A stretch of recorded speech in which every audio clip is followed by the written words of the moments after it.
Snakes,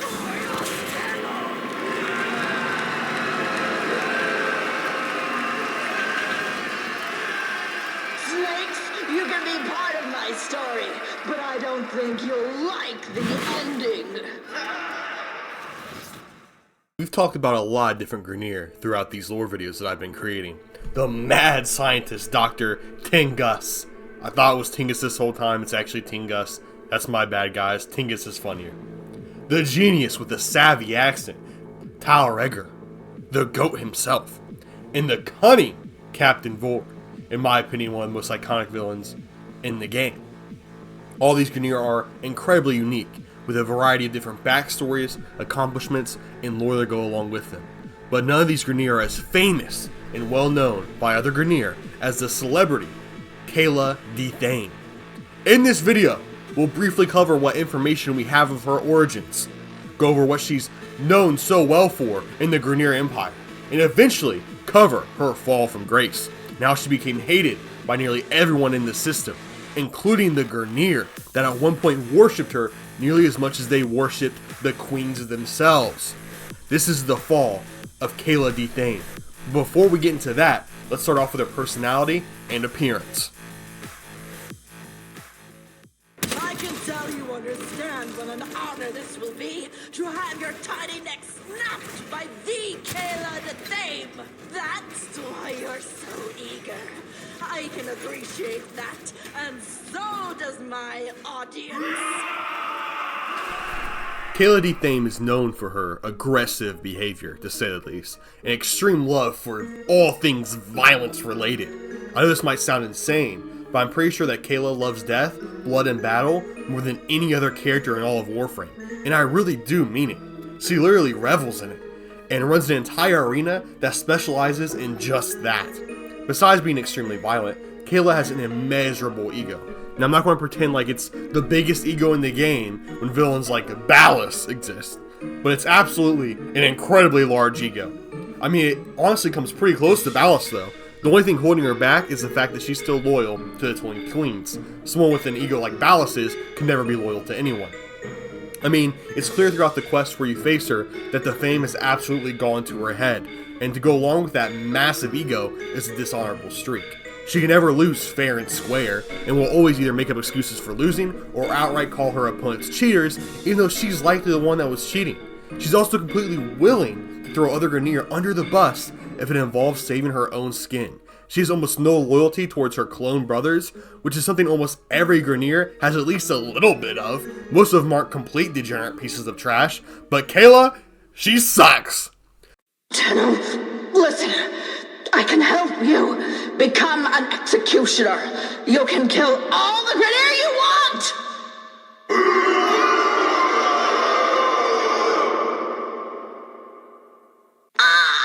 Stop! Tenno, I can make you famous. So basically what I'm saying here is that you absolutely should not wife her up, chat. She will cheat and leave you for a better man or woman. Or let's be real here, probably a worse man or woman, because whoever you are watching this is absolutely amazing and deserves the world. Especially if you hit that like and subscribe button. Finally, Kela is also a little bit of a coward. And like a lot of grineer we've faced, she doesn't really look into the eyes of her death with honor. She begs and attempts to run away from her fate, which is something we don't typically see from most grineer commanders that we face. Anyway, besides for her even larger level of violence than most grineer, huge ego, and dishonorable nature, Kela also shares traits with a lot of the typical grineer commanders, being far more intelligent than most standard grineer, and of course, far more talkative than most other grineer. In all honesty though, she makes several decisions throughout the game that makes me question her intelligence. Her ego is so large that she makes terrible decisions due to not properly judging her own power as compared to something as powerful as, you know, the Tenno. To sum up her personality in one sentence, she's a violent narcissist.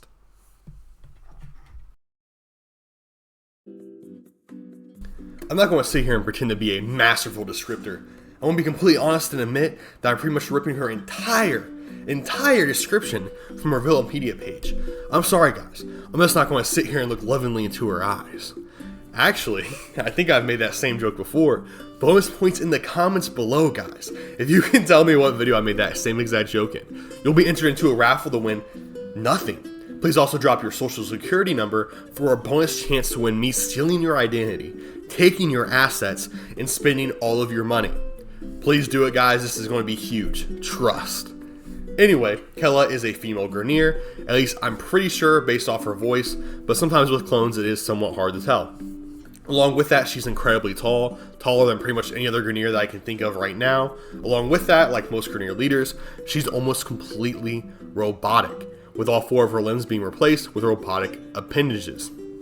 She has double jointed arms that also serve as shotgun blasters, depending on how she's using them.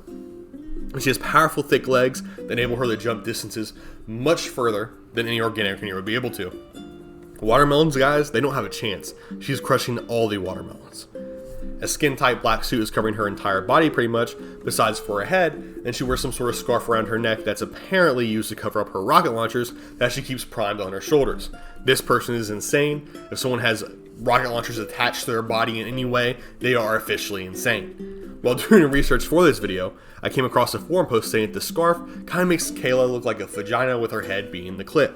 I don't really have a comment on this, I just think that it's incredibly funny. Hopefully her design is now ruined for you guys as well.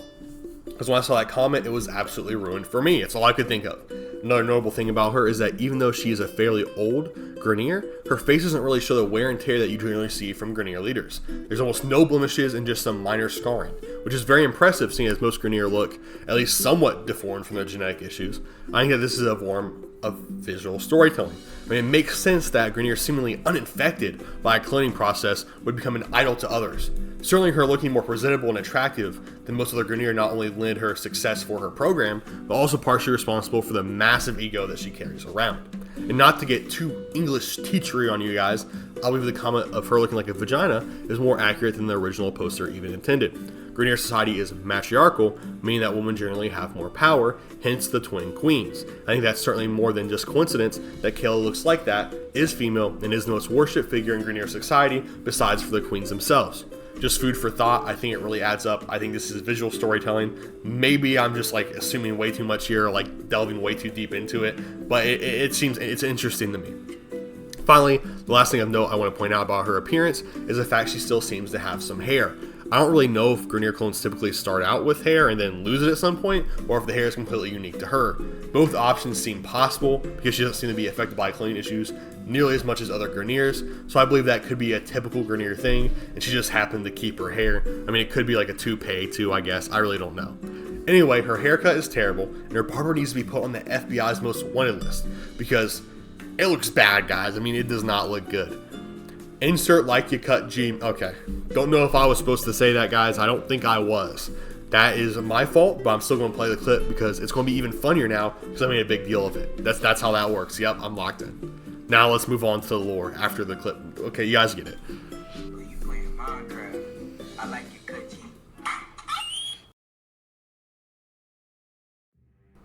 Kela De Thaym is best known, and pretty much only known, to the player at least, for the Rathoum combat arena that she leads.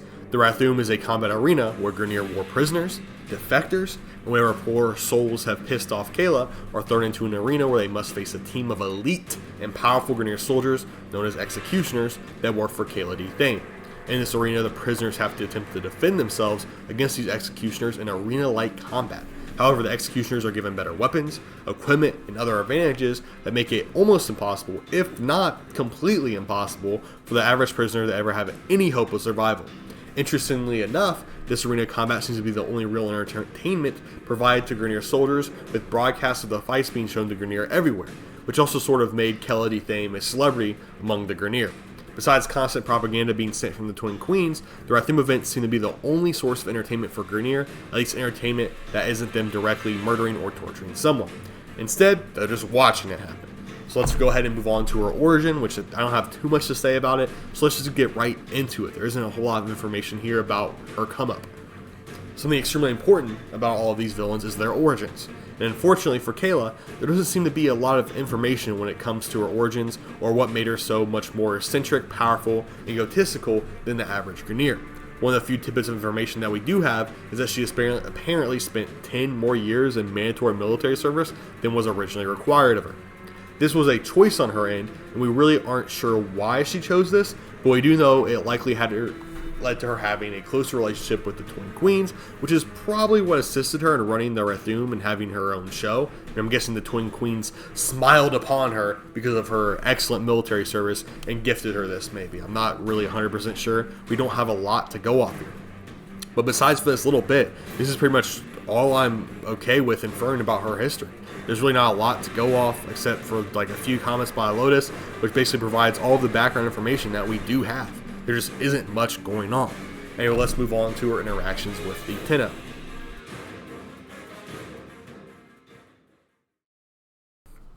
The Tenno are first introduced to the Rathum Arena and Kela De Thaym herself through Steel Meridian's leader, Cressa Tau. Cressa informs the Tenno that an entire company of grineer defectors heading to the safety of the Steel Meridian were captured by Kela and forced to fight for their lives within her arena, basically meaning certain death for each one of the poor defectors.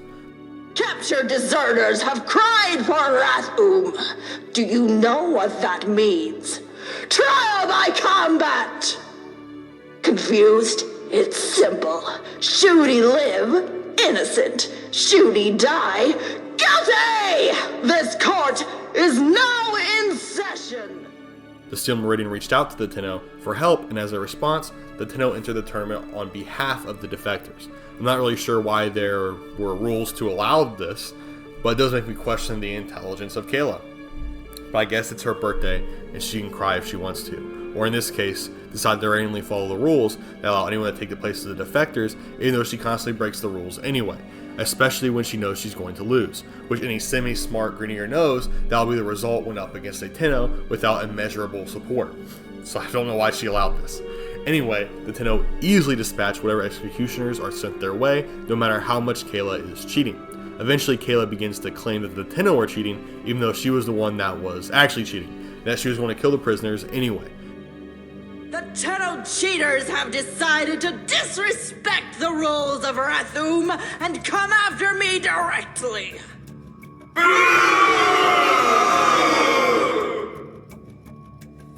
Should I show them what we do to cheaters?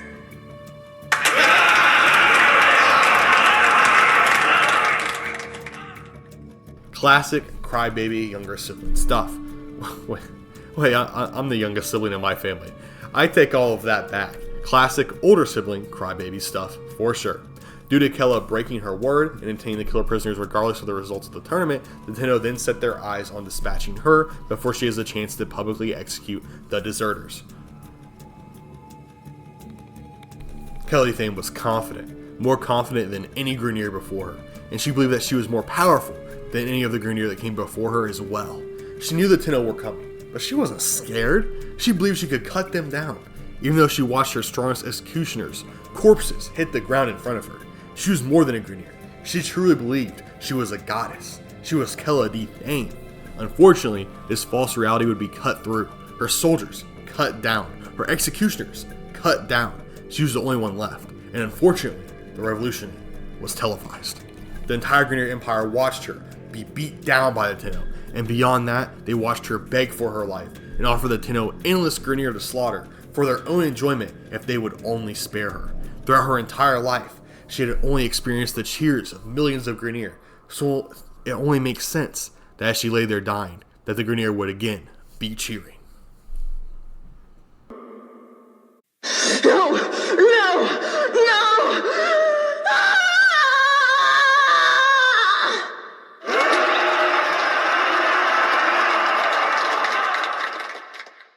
Honestly, I was somewhat disappointed on the lack of lore surrounding our girl here. However, what we do have is incredibly interesting. I hope DE revisits her story and makes it more interesting at some point in the future. Beyond that, a lot of you might be asking where the Dog Days clip comes in, and honestly, I don't know where it comes in. And I really don't think it's important to the story of Kela. It's just a goofy event that DE put on, and I don't believe it's actually canon, and if it is canon, it almost certainly happens before the death of Kela. It would absolutely destroy her climactic death of her own fans hating her and cheering her death on if she simply came back later to put on a water gun contest. Also, since I haven't mentioned anything about actually fighting her or fighting the Rathum, I'll go ahead and get my thoughts on it here. it sucks. Her assassination mission sucks. Fighting the Rathoom is boring, and to put the cherry on top, the fight with her is incredibly buggy as well. Being a weird celebrity type figure gives Kela so much incredible potential, so it's a shame that there's a lack of information around her, and her quests kind of suck complete booty. I mean, they're not fun at all. Sorry for taking such a long break from my last video. Life has been busy lately, and these videos, while super fun to make, and the feeling, of interacting with everyone in the community is awesome, are not financially beneficial. So between actually trying to make money in school, these videos unfortunately get put on the back burner. I hope to be more consistent in the future, but I obviously can't promise anything. But I will probably be more consistent than one video every 2 months. That is a bit ridiculous. If you want though, you can check out my other channel titled Game Fanatic Cook, where I just do standard gameplay videos and upload more frequently, usually 2 or 3 times a week minimum.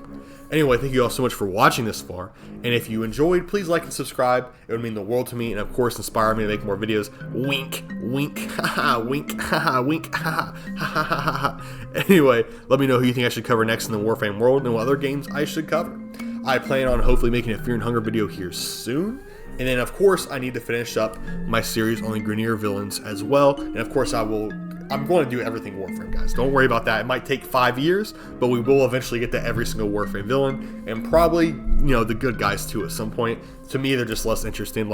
For some reason, to me, Lieutenant Let Krell is more fun to talk about than the Lotus is. Or Ballas is more fun to talk about than... There's not really a lot of good guys in Warframe, is there? There's not a lot of good guys that are important to the story. There really isn't. But the point being is I just have more fun talking about the villains, and I might talk about the Stalker soon. I'm not sure, since he is kind of relevant right now in the story. But I don't know. It's a lot of work, and again, it would be, by the time I make the video, he would no longer be relevant in the story. But anyway, thank you guys so much for watching. Please stay happy, stay blessed. Hope to see you guys in the next video I make. Let me know what you guys think in the comments below. And goodbye.